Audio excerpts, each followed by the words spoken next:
아주 멀리서 귀한 손님들이 오셨는데요. 이분들은요, 우리 만나교회 아프리카 선교의 열매라고 해도 될 것 같습니다. 우리 레제샤 찬양팀 나올 텐데요. 여러분의 큰 박수 부탁드리도록 하겠습니다.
오늘 우리에게 주시는 하나님의 말씀은 출애굽기 20장 15절입니다.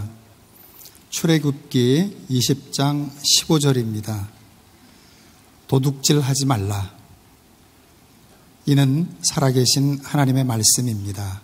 아멘.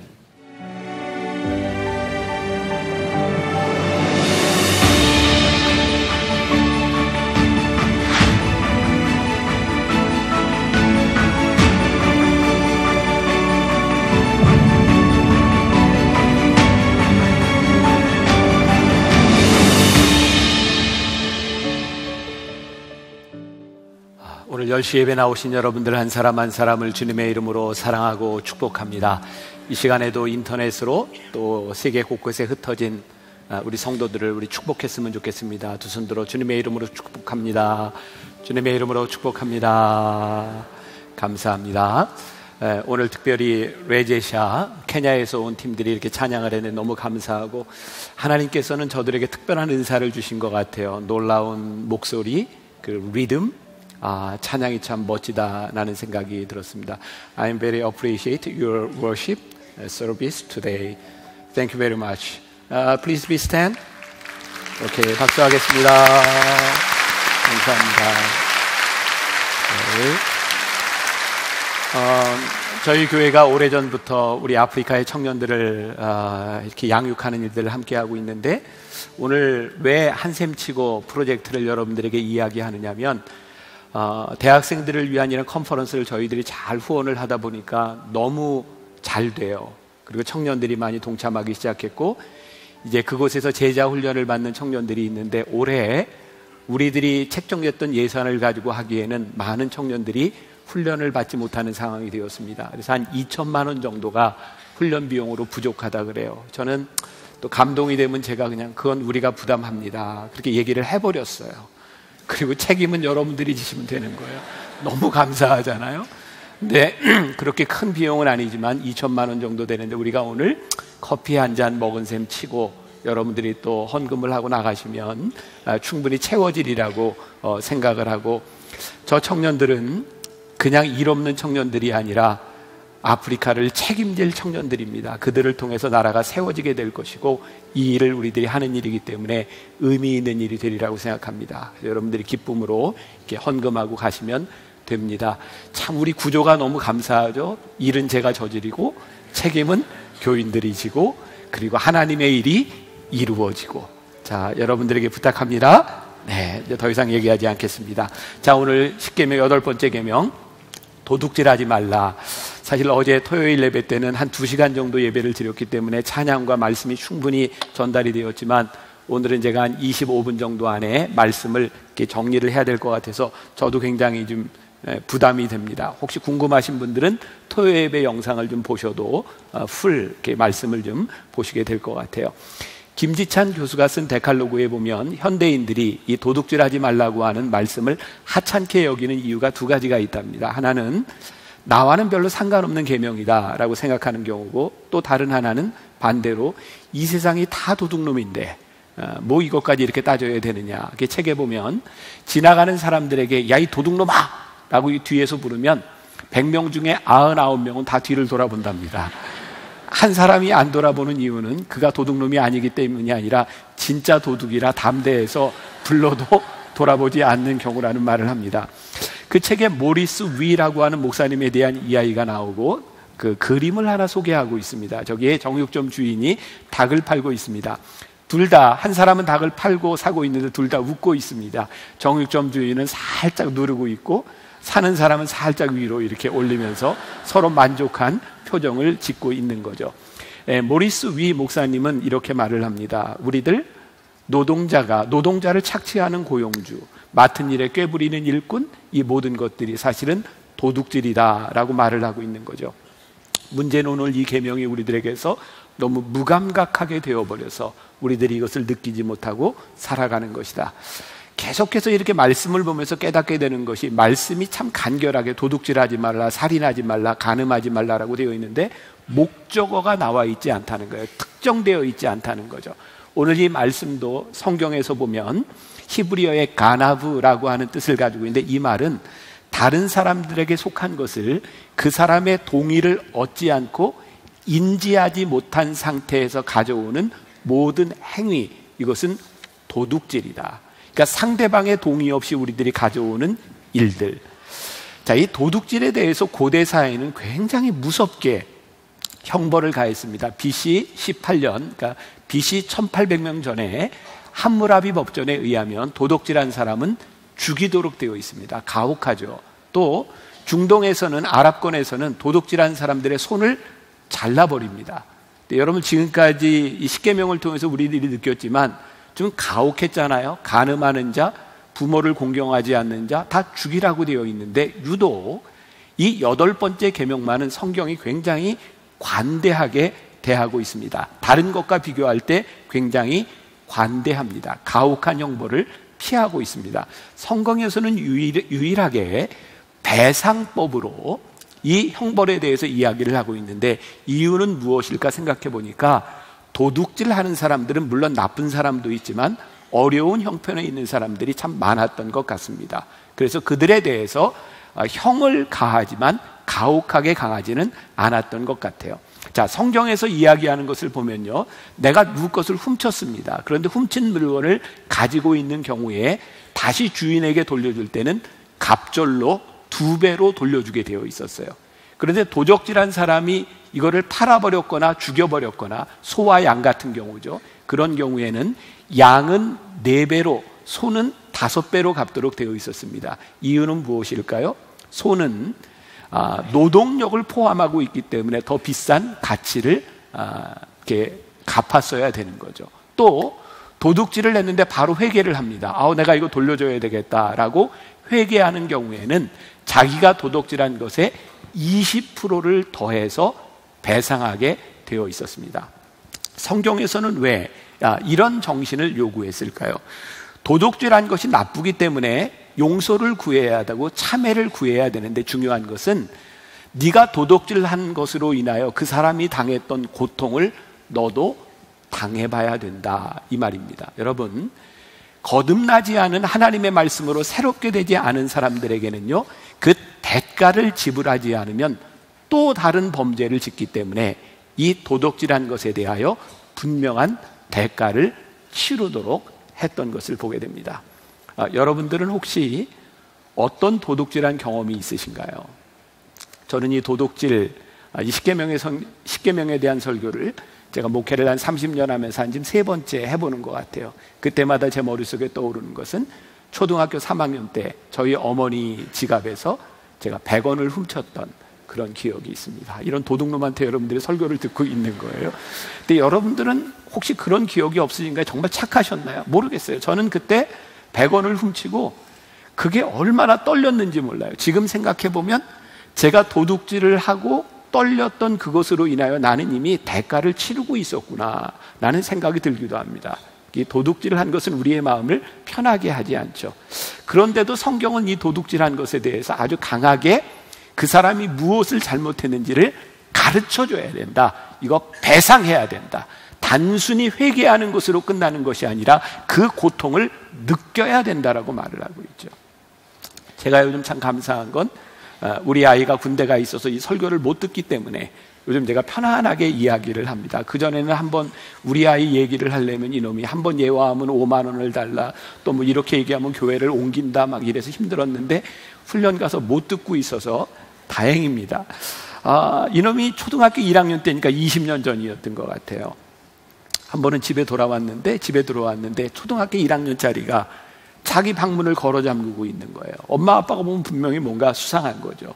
두드려도 안 열고 한참 있다 열고. 그래서 불시에 들어가 보니까 이놈이 한 6,000원 정도 되는 가치의 돈을 가지고, 그 당시에 자동차 조립하고 이러는 게 유행이었는데 그걸 사가지고 조립을 하고 있는 거예요. 그래서 엄마가 물었던 거죠. 너 이거 돈 어디서 났어? 그랬더니 이놈이 하는 이야기가 방에 떨어져 있는 돈을 가지고 주워서 그거를 사왔다는 거예요. 그때 엄마 아빠들은 늘 하는 얘기죠. 엄마 아빠는 다 알아. 솔직히 얘기해. 엄마 아빠는 다 알아. 그랬더니 사실은 아빠 지갑에서 그 돈을 빼서 이걸 샀다는 거예요. 뭐 그 과정이 있지만, 그때 제가 우리 아이를요, 그 플라스틱 야구방망이로 3대를 때렸던 기억은 아주 세게 때렸습니다. 때리고 났더니 퍼렇고 뻘겋게 엉덩이에 자죽이 3개가 명확하게 났어요. 제가 무지하게 세게 때렸습니다. 그리고 20년 동안 저는 한 번도 우리 아이의 몸에 손을 대본 적이 없습니다.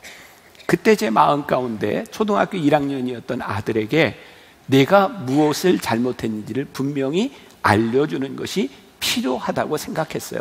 저는 지금도 그때 아이를 때렸던 것에 대하여 모르겠어요. 요즘 사람 기준으로 제가 차일드 어뷰즈를 했는지 뭐 이렇게 누가 고소를 할지 모르겠지만, 공소시효가 지났기 때문에, 20년이 지났기 때문에 제가 하는 이야기인데, 성경에서 왜 자식을 때로 채찍으로 또 자식을 때리며 교육하라고 했는가라고 하는 것은 자식이 믿기 때문이 아니라 그 자식이 무엇을 잘못했는지 마음에 새겨줘야 그 자식이 크면서 그 잘못을 저지르지 않는다고 말씀하는 것은 아닐까. 그래서 오늘 이 도둑질하지 말라고 하는 이 계명 가운데서 하나님은 우리들의 습성을 바꿔놓고 우리들의 삶을 바꾸어 놓는 것을 목적하며 우리들에게 이 말씀을 하고 있다는 거죠.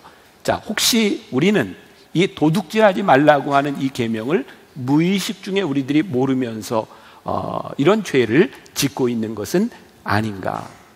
자, 사무엘 하 12장에 보면 다윗의 범죄가 나옵니다. 여러분, 다윗이 지었던 무서운 범죄 가운데 하나는 우리아의 아내 밧세바가 목욕하는 모습을 보고 간음한 거였죠.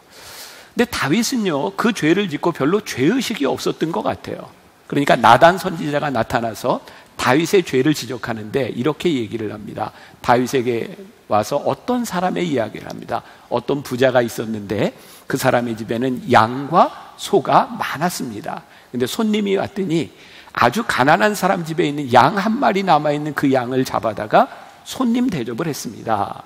다윗이 그 얘기를 듣고 분개합니다. 그래서 뭐라고 얘기해요? 당장 그놈에게 4배나 갚도록 해라. 자, 이제 생각이 나는 거죠. 남의 양을 훔쳤을 경우에는 4배나 갚도록 해라. 그런 법이 있었던 거예요. 그러니까 다윗이 화가 나서 4배나 갚도록 해라 라고 했더니 나단이 얘기합니다. 그 사람이 당신입니다. 근데 다윗은 그 무서운 죄를 짓고 왜 자신이 그런 죄를 지었다고 하는 것을 인식하지 못했을까요? 그런 것 같아요. 다윗은 자기가 왕이었기 때문에 내가 왕이라고 하는 이 권한을 가지고 내가 남의 여자를 하나 취하는 것도 왕의 권리라고 생각했는지 몰라요. 그러니까 자기에게 마땅한 권리라고 생각하니까 그게 죄의식으로 다가오지 않는 거죠. 문제는 그것을 당한 사람의 입장에 서보지 않으니 나의 권리를 주장할 때 그것이 죄로 느껴지지 않았다는 거예요. 그래서 이 도둑질하지 말라고 하는 것은 철저하게 도둑질한 사람의 입장에서 이 법을 이야기하고 있는 것이 아니라 도둑질을 당한 사람, 그 피해를 당한 사람의 마음을 우리들이 헤아려야 이 율법을 지킬 수 있다는 것을 우리들에게 말씀하고 있는 거죠. 그러니까 우리들이 정당화하는 것들이 많은 거예요. 제가 몇 가지 예를 들어보려고 합니다.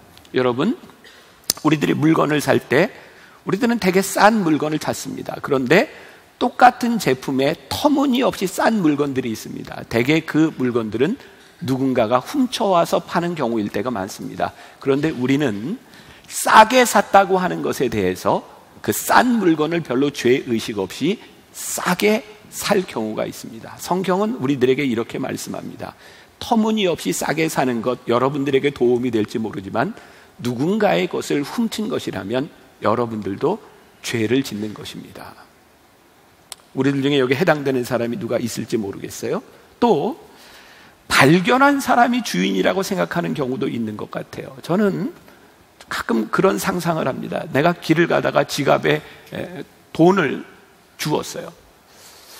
1억 좀 주었다고 생각해 봅시다. 여러분들에게 물어볼게요. 여러분 1억 좀 주우면 여러분들 그거 자기가 갖습니까? 주인에게 돌려줍니까? 아마 여기 예배드리는 분들 중에 대부분 99.9%는 주인에게 돌려준다 이렇게 생각할 것 같아요. 네. 네. 저도 그럴 것 같아요. 저는 진짜 돈을 주었으면 분명히 돌려줄 것 같아요. 그런데 우리는 큰 돈에 대해서는 오히려 돌려주지만 작은 돈에 대해서는 별로 죄의식이 없습니다. 이거 어떻게 돌려주지? 이거 귀찮은 일이야 라고 생각하면서 쉽게 저도 그 범주에서 벗어나지 않을 것 같습니다. 우리는 많은 경우에 발견한 사람이 주인이라고 생각하며 잃어버린 사람들의 마음을 헤아리지 못할 때도 있다. 또 이런 경우도 있죠. 이건 내가 잘못한 것도 아니고 내가 훔친 것도 아니고 저 사람의 실수야. 이런 게 어떤 경우냐면 식당에 가서 밥을 먹었는데 계산을 할 때 계산하는 사람이 조금 잘못 계산해서 내가 이득을 보았어요. 그럼 우리는 어떻게 반응하나요? 역시 하나님은 나를 사랑하셔. 나에게 오늘 이런 서비스를 해주시다니. 그래서 우리들이 다른 사람의 실수를 우리들이 자연스럽게 받아들이는 경우가 있는데 성경은 그것도 도둑질이다. 왜? 그것으로 인하여 누군가 손해를 보고 있기 때문이다. 또 하나 이런 경우죠. 이건 미국에서 있었던 일인데요. 현금 수송차가 고속도로를 달리다가 이렇게 하이웨이 밑으로 떨어지게 되었어요. 그리고 거기에 있던 현금이 다 날리게 되었습니다. 그런데 그 동네가 빈민가였어요. 이 현금차에서 이렇게 떨어진 그 돈을요, 사람들이 다 주워갔는데 아무도 가져오는 사람이 없었습니다. 그 책에서는 이렇게 이야기를 하죠. 그들은 가난한 사람들이었기 때문에 이것은 하나님이 우리들에게 주신 선물이다 생각하고 가져갔다는 거예요. 자, 여러분, 이 도둑질은요, 우리들에게 그런 판단을 내리게 하기도, 우리들에게 그런 유혹이 되기도 합니다. 이것이 정말 하나님의 선물인지 아니면 유혹인지. 내 것이 아닌 것이 불의한 일로 우리들에게 다가올 때 그것은 선물이 아니라 유혹인 경우가 참 많습니다. 우리들이 하나님 안에서 이것을 구별하지 않으면 우리들은 도둑질하면서 하나님의 선물이라고 우리를 정당화할 때도 많이 있다는 거죠. 또 하나 예를 들어볼까요? 우리들은 다른 사람에게 피해가 되지 않으면 우리들이 이 이익을 가져도 마땅하다라고 생각하는 경우들, 대개 교통사고가 났을 때 보험을 받아내는 거죠. 가짜 환자로 입원을 하기도 하는 거죠. 그리고 이것은 나에게 손해가 되는 것도 아니고 누구에게 손해가 되는 것도 아니고 보험회사에서 지불하는 것이니 내가 얻을 수 있는 대로 얻어도 괜찮아 라고 생각하지만, 사실은 보험료를 우리들이 받아내면 결국 보험이 올라가고 누군가에게 피해가 가게 되는 거죠. 이런 이야기를 한없이 할 수 있는 거예요. 제가 이 십계명에 대한 말씀을 나누며 여러분들에게 그런 얘기를 계속합니다. 제가 이 말씀을 여러분들과 나누고 준비하면서 드는 생각인 거예요. 진짜 하나님의 말씀이 이 세상 가운데서 다시 실현되고 하나님의 말씀이 우리 가운데서 역사하는 것이 소망이구나. 우리들이 이 말씀이 우리들에게 적용될 때 이 사회가 변하고 우리들의 관계들이 변하는 것이지, 정말 이기적인 이 사회 가운데서 이 하나님의 말씀이 사라진다면 우리는 결국 누군가에게 피해를 주고 누군가를 힘들게 하며 살아갈 수밖에 없는 일이구나. 여러분, 우리들은 쉽게 그렇게 하죠. 예전에 남의 전기가 가는 거 전기 끌어쓰기도 하고, TV에 들어가는 선을 우리들이 끌어쓰기도 하고, 인터넷 선을 끌어쓰기도 하고, 우리는 그동안 불법 복제된 프로그램들을 많이 쓰기도 시작했어요. 저희 교회는 참 오래전부터 저희 교회에 있는 모든 소프트웨어를 정품으로 다 사도록 했어요. 처음에 그것을 바꿀 때 한 번에 바꾸는데 소프트웨어 비용만 4천만 원 이상이 들어갔어요. 굉장히 큰 돈이었어요. 그런데 그 당시에 제가 십계명 설교를 준비하면서 이거 도둑질하는 것이다라는 생각이 들었어요. 누군가가 힘들어 만든 이 일들을 누군가 불법으로 복제하는 일, 이거 도둑질하는 일이다. 여러분, 이 사회가 정당하게 가기 위하여 내가 손해를 보는 것 같지만 이것이 정직한 일이라면, 우리가 이득을 얻는 것 같지만 이것이 도둑질하는 것이라면, 우리들이 하나님 앞에서 정당하게 보기 시작할 때 이 사회가, 이 세상이 바뀔 수 있는 것이죠. 성경은 또 우리들에게 이야기합니다. 여러분, 도둑질은 단순히 남의 것을 훔치는 그런 것을 넘어서서 불로소득도 도둑질하는 것입니다. 제가 가끔 그런 이야기하죠. 예수 믿는 사람들 로또 사지 마시라고. 여러분, 예수 믿는 사람들 복권 사지 마시라고. 그거 도둑질이라고. 왠지 아세요?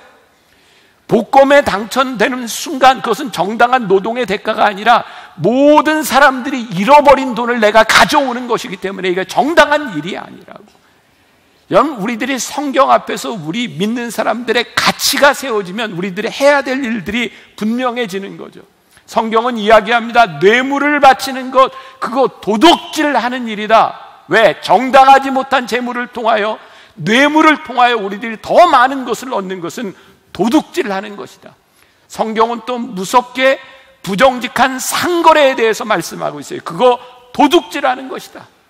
성경은 고리대금에 대해서 이거 도둑질이라고 말씀하고 있고 무섭게 질책하고 있어요. 제가 또 그런 생각을, 전 참 비현실적인 생각을 하고, 저는 목사니까 이런 이야기를 한다고 해도 어쩔 수 없지만, 우리가 사는 세상에 금리라는 게 있어요. 보통 사람들이 대개 받는 금리가 있고, 또 보편적으로 받는, 누군가에게 전세를 주고 월세를 받고 정당한 일들이 있습니다. 그런데요, 저는 우리가 예수를 믿기 때문에 정당함을 조금 더 넘어서는 삶을 살아갈 수 없을까? 제가 이상주의자라고 생각할지 모르지만, 내가 살아갈 수 있는 여유가 있다면 내가 누군가에게 월세를 주고 전세를 주고 누군가에게 빌려줄 때 보편적인 기준보다 조금 덜 받아도 내가 살 수 있다면, 내가 하나님을 믿는 사람이기 때문에 하나님의 마음으로 조금 덜 받아주세요. 우리 그렇게 살 수 없을까요? 우리가 이 세상을 거스르는, 이 세상의 가치를 거스르는 하나님의 말씀이 우리들 가운데 있어서 도둑질하지 말라고 하는 말씀이 단순히 남의 것을 훔치는 것에 대한 그런 차원의 문제가 아니라, 어렵고 힘든 사람의 마음을 너희들이 헤아려라, 그것이 하나님의 마음이라면 우리들이 이 세상에서 살아가는 가치가 달라질 수 있지 않겠습니까? 그래서 저는 하나님의 말씀이 살아있을 때 그것이 소망이 되고, 하나님의 말씀이 우리들에게 생명이 된다고 하는 것은 이 세상의 가치를 넘어서는 것이기 때문이 아닐까. 또 성경은 11조와 헌물을 드리지 않는 게 도둑질이라고 말씀하는 거예요. 여러분들 11조 헌금 이런 얘기 들으면 참 마음이 불편하지 않아요? 그런데요, 저는 목회를 하면서 그런 생각을 해요. 언제부터인가 사람들이 그런 이야기를, 11조는 구약의 산물이고 교회에서 11조를 하라고 하는 말은 교회에서 배를 불리기 위한 일이다, 11조 하지 말라, 헌금하지 말라, 이런 이야기를 하는데, 참 우리들이 불행한 시대에 우리들이 신앙생활을 하고 있다. 저는 교회가, 목회자가 강단에서 여러분 헌금하세요, 한샘 치고 헌금하세요, 11조 하세요 라고 하는 말이 부끄럽지 않고, 그것이 하나님의 뜻으로 이 땅 위에 하나님의 나라를 이루는 일이 될 수 있도록 그 헌금이 쓰여질 수 있는 것이 축복인데, 우리들이 헌금 이야기를 제대로 하지 못하는 것 자체가 교회의 도둑질, 교회에 도둑놈이 생겼고 하나님의 것을 탐내는 자들이 생김으로 인하여 우리들이 정말 중요한 가치를 잃어버리고 사는 것이 아닌가. 성경에서 왜 11조를 하고 왜 성경에서 헌물을 드리라고 해요? 성경은요, 우리 소득의 11조를 하나님께 드리고 또 우리의 구제의 11조를 하나님께 드리라는 거예요. 왜? 그것을 가지고 어려운 사람을 도우라는 거예요. 교회가 교회 건물과 교회가 교회 일을 위해서 쓰기 위한 것이 아니라 하나님이 이 땅 위에 주신 하나님의 가치를 위하여 우리들의 소득이 쓰여질 수 있도록 우리들에게 말씀하고 있는 그 가치를 잃어버리는 것이 우리들에게 불행한 일이라. 어떤 교인이 제 아내한테 그런 이야기를 했대요. 저희가 이제 토요 예배를 시작한 지 한 5주쯤 됐는데 정말 초신자 처음 교회를 나오는 사람인데 그분이 그런 걱정을 했대요. 교회가 토요 예배를 드리면 문제가 생기지 않을까 그렇게 걱정을 했는데, 그분이 이제 3부 예배를 나오게 된 거죠. 지금 2부 예배는 토요 예배를 드리면서 1부 예배를 안 드리다 보니까 지금 사람들이 너무 많아서 힘들어졌고, 3부 예배는 조금 여유가 있어서 이제 토요 예배로 흡수가 됐어요. 근데 그분이 3부 예배 나왔는데 본인이 나왔을 때보다 교인이 줄은 거예요. 그분이 걱정이 된 거예요. 목사님이 토요 예배 얘기해서 교인이 줄었나 봐. 근데 그 주에 제가 한번 11조 얘기를 했던 것 같아요. 제가 헌금 얘기 안 하는 사람인데 집에 와서 목사님이 교인이 줄으니까 11조 얘기를 다 하네 하고 막 걱정을 했던 것 같아요. 너무 그런 거 아니에요. 저는 여러분들에게 헌금 얘기 별로 안 하는 사람이에요. 그런데요, 정말 우리들에게 중요한 가치가 있더라고요. 하나님께서 우리들에게 주신 것을 감사하는 마음과 하나님이 주신 것을 하나님의 것으로 제대로 사용하는 것, 그것이 하나님께서 우리들에게 주시는 너무나 귀한 마음이라는 거예요. 저도 제가 목사로서 실천을 하거든요. 저도 10의 2조 정도를 제가 헌금을 하고 어려운 사람을 돕는 일에 쓰고 있어요. 물론 여러분들은 저와 상황이 틀리다고 할 수 있어요. 그런데요, 하나님께서 우리들에게 주시는 축복은 뭔가 생각해 보니까 우리가 모으는 것에 있는 것이 아니라 하나님이 우리들에게 주신 것을 흘러가게 하는 것이 축복이라는 생각이 듭니다. 저 어렸을 때 생각이 나요.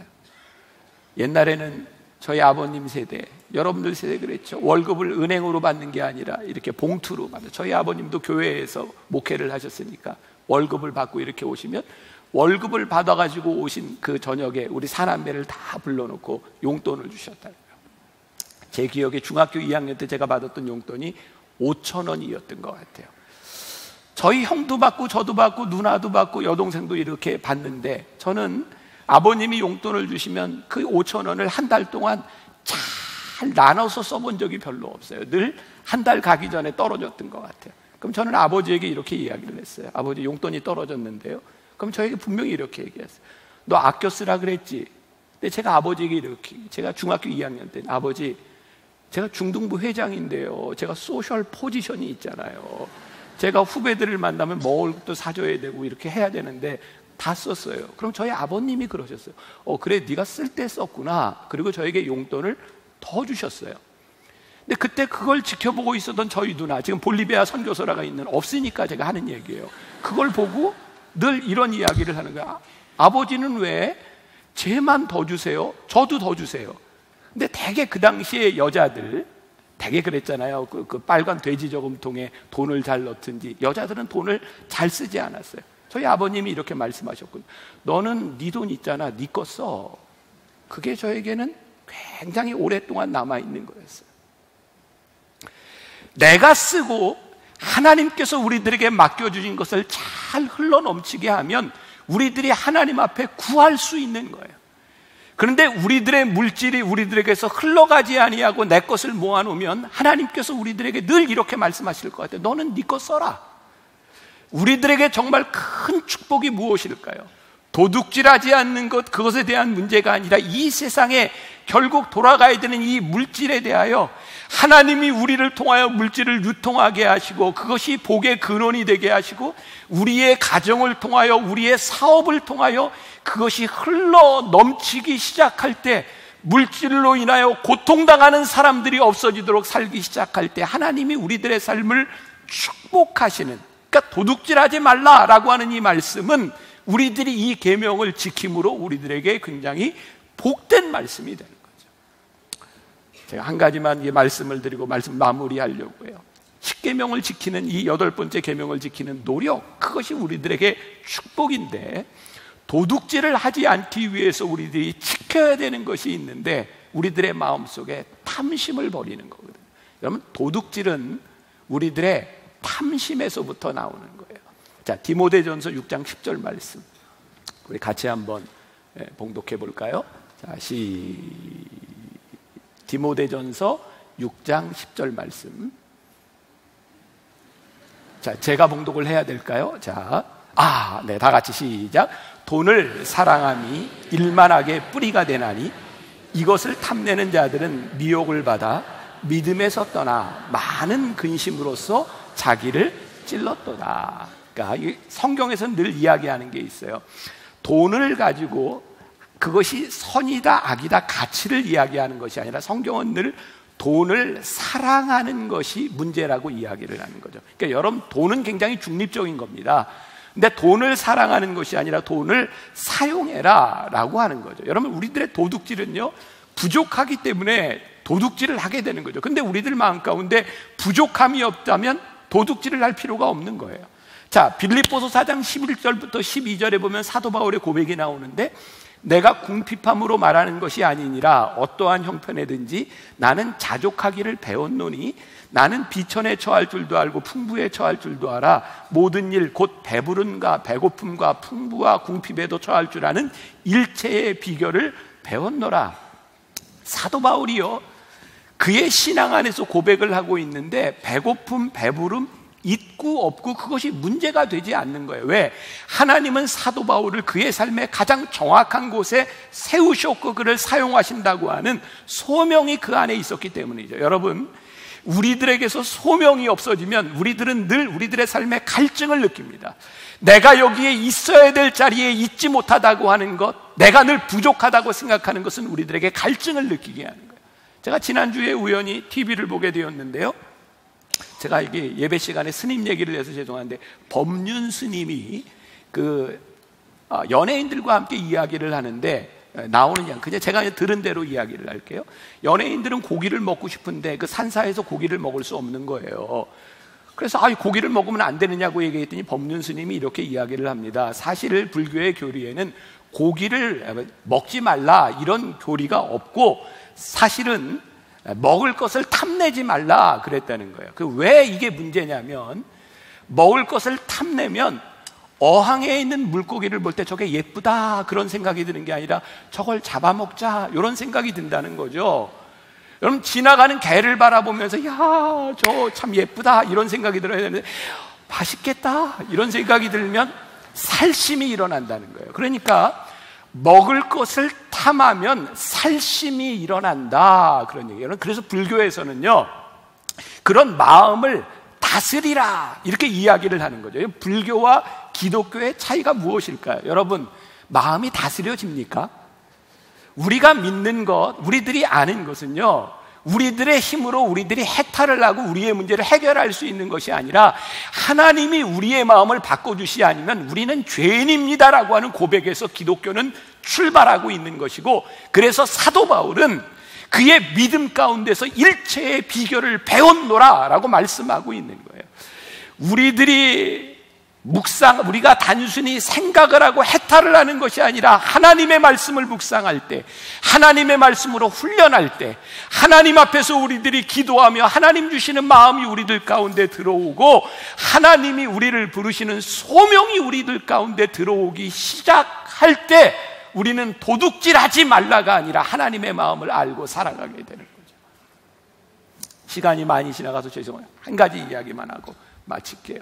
김선주 목사님이 쓴 우리들의 작은 천국이라고 하는 책에 보면 그 교회에서 신앙생활을 시작한 한 신만이에 대한 이야기가 나옵니다. 여러분들, 신만이들이 이렇게 산에 올라가서 산삼을 발견하면 뭐라고 외치죠? 신봤다 외칩니다. 여러분, 왜 신봤다고 외치는지 아세요? 저는 이 책을 보면서 처음 알았어요. 신만이들이 신봤다라고 외치는 이유는요, 같이 산삼을 캐러 간 사람들이 많은데 내가 신봤다라고 말하는 순간, 내가 산삼을 발견했다 말하는 순간 이게 우리 것이다 라고 하는 것을 말하는 거랍니다. 그래서 산신령이 우리들에게 주었다, 그래서 자기 소유를 포기하는 것이 신봤다라는 뜻이랍니다. 저 굉장히 의미 있게 보았어요. 그런데 이 책에 나오는 이 신만이 중에 굉장히 이렇게 고참인 분인데 믿음을 가지게 되었는데요, 이분이 어느 날부터인가 산삼을 캐러 다니다가 산삼이 발견되면 신봤다라고 이야기하지 않고 거기에서 무릎을 꿇고 감사 기도를 하기 시작했다는 거예요.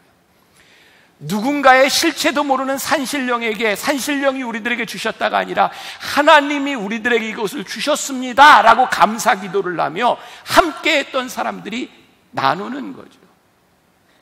여러분, 언제 우리들에게서 욕심이 사라지고 언제 우리들이 도둑질 않고 살아갈 수 있는가? 하나님이 나에게 주셨다, 이 물질의 주인이 하나님이시다, 하나님이 나를 소명자로 부르셨다, 그 소명 가운데 설 때 우리들이 도둑질하지 아니하고 하나님의 것을 인정할 수 있다는 거예요. 하나님이 우리를 소명자로 부르셨다는 그 소명 가운데 우리들이 설 때 우리는 인생의 전성기를 살아가는 거예요. 왜? 내가 어렵고 힘든 시간을 지나가지만 하나님이 나를 부르신 그 자리에서 우리는 없는 것 때문에 죄를 짓지 아니하고 하나님이 우리를 부르신 자리에서 하나님을 나의 왕으로 선포하는 거예요. 하나님은 나의 왕이 되십니다. 하나님은 나의 필요를 아시는 분이십니다. 하나님은 나의 필요를 채우시는 분이십니다. 하나님께서 나에게 주신 물질로 인하여 이 물질이 하나님 앞에 쓰여지는 것이 하나님의 뜻입니다. 이것을 고백하기 시작할 때 우리는 도둑질하는 사람이 아니라 도둑질하지 말라고 하는 하나님의 뜻을 아는 사람들이 될 수 있지 않겠는가. 사랑하는 여러분, 이번 한 주 도둑질하지 맙시다. 도둑질하지 말자라고 하는 의미는 하나님을 왕으로 선포합시다, 이런 의미입니다.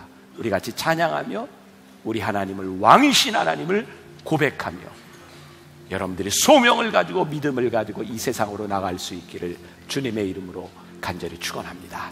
우리 같이 찬양하겠습니다.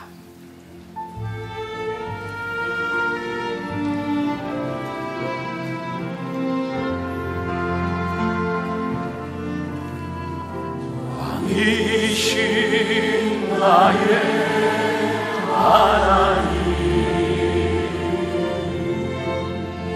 내가 주를 높이고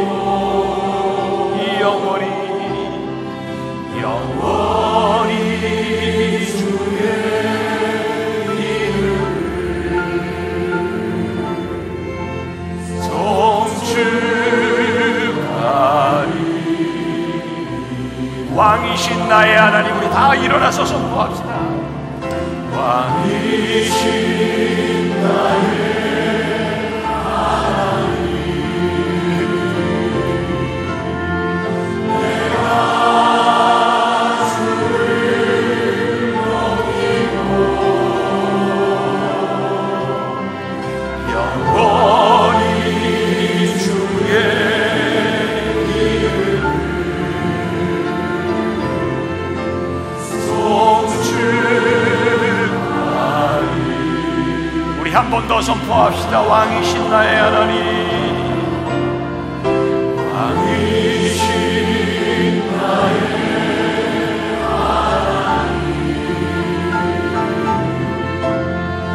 내가 주를 높이고 이어버리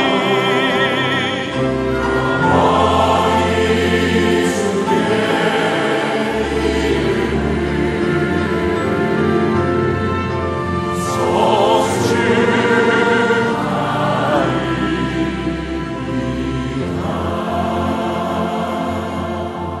왕이신 나의 하나님을 우리가 믿음으로 선포합니다. 도둑질하지 말라고 하는 이 말씀은 하나님의 것을 하나님의 것으로 인정하라고, 하나님의 마음이 어디에 있는지를 너희들이 알라고 우리들에게 주시는 말씀임을 우리들이 기억하며 나아갑니다. 때때로 우리들이 부족하다고 생각하는 것, 남의 것을 탐내는 것, 혹시 우리를 부르신 하나님의 마음을 잃어버리고 소명을 잃어버리고 살아가는 것은 아닌지, 하나님, 오늘도 하나님 앞에 하나님의 것을 온전히 구별한 사람들, 또 필요한 곳에 물질을 내어놓는 사람들, 하나님 이들을 통하여 귀한 물질들이 잘 유통되게 하시고 하나님의 뜻이 이루어지게 하여 주옵시고, 하나님 우리 만나교회가 하나님의 주신 물질들을 잘 사용하며 하나님의 뜻을 나타내는 귀한 믿음의 공동체가 되도록 축복하여 주옵소서. 지금은 우리 주 예수 그리스도의 은혜와 하나님 아버지의 무한하신 사랑과 성령의 인도하심이 하나님을 나의 왕으로 고백하며 이 세상으로 나가는 당신의 사랑하는 모든 백성들 위해 지금부터 영원까지 함께 하시기를 간절히 축원하옵나이다. 아멘.